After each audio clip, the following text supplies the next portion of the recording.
Hi everyone, আসসালামু আলাইকুম। আমি মোহাম্মদ মুক্তার হোসেন। সবাইকে স্বাগতম, শুভেচ্ছা এবং অনেক অনেক ভালোবাসা জানাই। পে স্কেল বেতন বাড়ছে 90% বেশি লাভ মধ্যম চাকরিজীবীদের।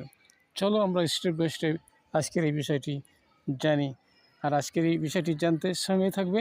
আর ভিডিওটি যদি ভালো লাগে অবশ্যই লাইক এবং শেয়ার করতে ভুলবে না।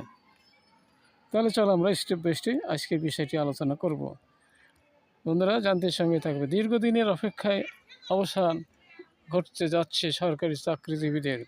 বহুল আলোচিত নবম জাতীয় বেতন স্কেল বাস্তবায়নের চূড়ান্ত ধাপে পৌঁছেছে সরকার। জাতীয় বেতন কমিশনের সুপারিশ অনুযায়ী গ্রেড কাঠামো অপরিবর্তিত রেখে সরকারি কর্মচারীদের মূল বেতন গ্রেড বেতন সর্বোচ্চ 90% পর্যন্ত বাড়তে পারে, যার সবচেয়ে বেশি সুফল পাবেন নিম্ন ও মধ্যম আয়ের চাকরিজীবীরা। কমিশন সূত্রে দৈনিক আমাদের বার্তাকে জানানো যায় যে বেতন কাঠামো চূড়ান্ত পাণ্ডুলিপি প্রস্তুত।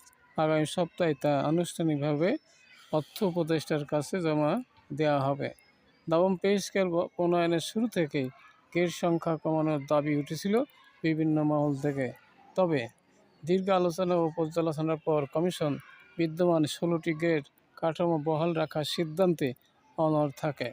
কমিশনের চূড়ান্ত সুপারিশ অনুযায়ী নিম্ন মধ্যম স্তরের কর্মকর্তা-কর্মচারীরা বেতন বৃদ্ধির সুফল পাবেন সবচেয়ে বেশি।